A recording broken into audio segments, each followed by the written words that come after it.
The Mastodon came about in a weird sort of way.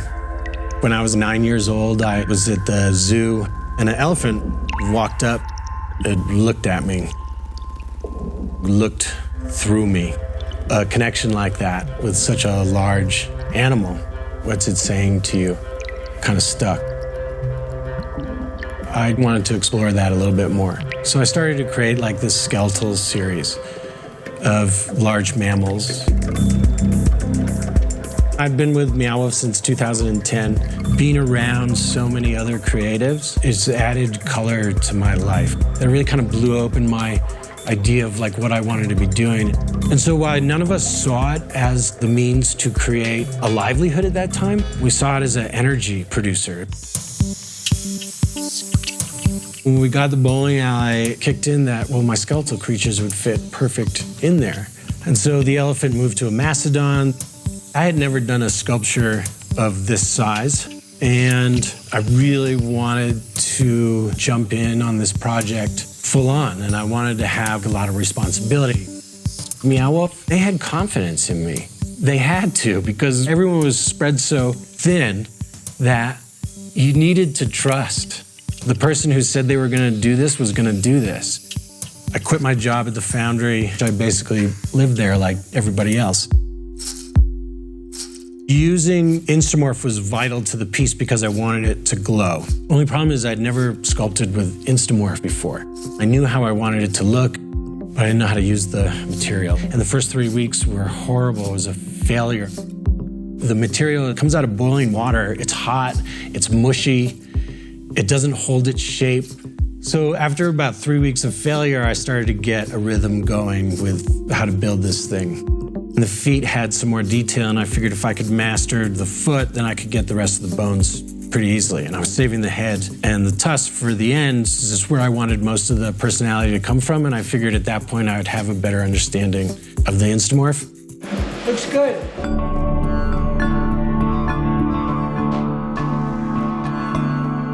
I wanted the caves to be lit by the Mastodon, and I wanted that dominance of that beast, which meant some pretty crazy lighting. Every bone had to have a strip of LED lights that were programmable through it. The feet had to be lit down to the toes, so you were running one LED strip and then you were splitting into 5 to get into all the toes. One of the magical things about my experience with Meow Wolf was coming up with ideas that I couldn't achieve on my own, knowing that so many other eager artists with so much greater experience than me would be able to answer the questions that I had to fulfill the piece. Emily Markweise had devised a system to complete that lighting. We had created a custom board to control all the lights that change their behavior when a guest interacts with the component they're attached to. They were composed of 4 to 6 terminals, which means that if you were installing something like the Mastodon, which has somewhere around 30 to 60 separate elements, you're spending the majority of your time attaching those elements to these boards and then running wire from each board to where it needs to go to connect to power. And everything has to be manageable. 5 years down the road when these LEDs don't work anymore, we have to get in there and we have to change them out. So everything has a door or some sort of pulley system to bring the work down to a workable height. And then we have exit strategies for all these lights and then re-entry strategies.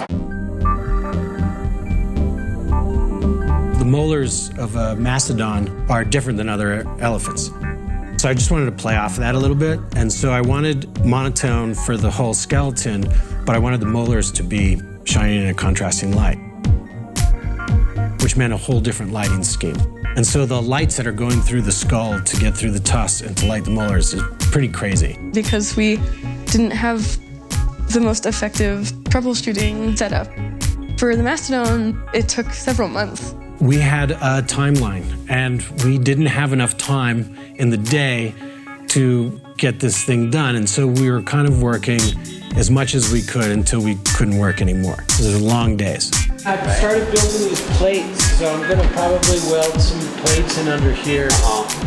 And hopefully we don't get hot points and visible wire lines. We couldn't afford the amount of Instamorph that I wanted to make the thickness of the bones for, so we had to isolate the lights as best we could away from the viewer. So if I put the lights through this tube, and this Instamorph actually just keeps it from touching the plastic just enough that we'll have a glow instead of a bunch of hot spots.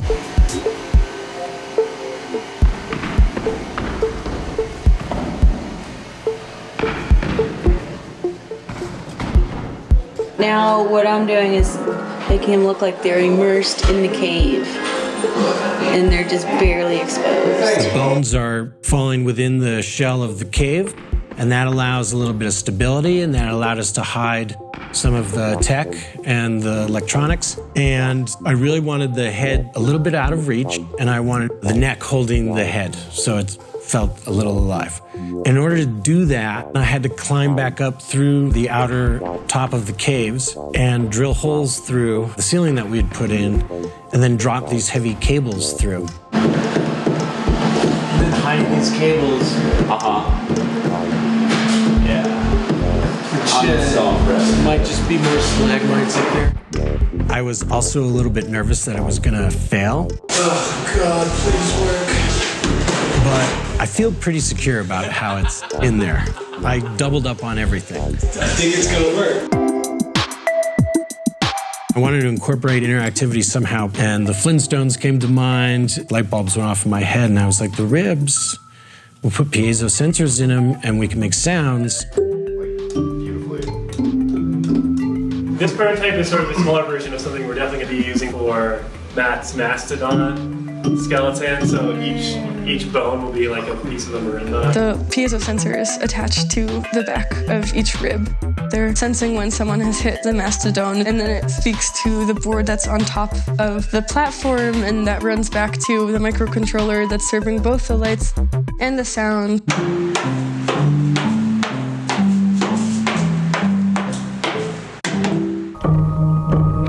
We have a lot of play from the house to the other worlds. You want to keep that in mind as an artist. Where's the narrative going, and how does this vision that I have fit into it? The narrative team took my idea and they wrote it into the story. We had created a scene where Lex and Nikolai are walking around Mendocino Beach and find a cave. In that cave, they find the Mastodon. Chadney, he mentioned that he would like to have some reference out of the kid's bedroom. Could you make a model of a Mastodon? Is that possible? And I think we were opening like 2 days. And so I brought in a pot of water and whatever Instamorph we had left. And so I built this little tiny scale Mastodon.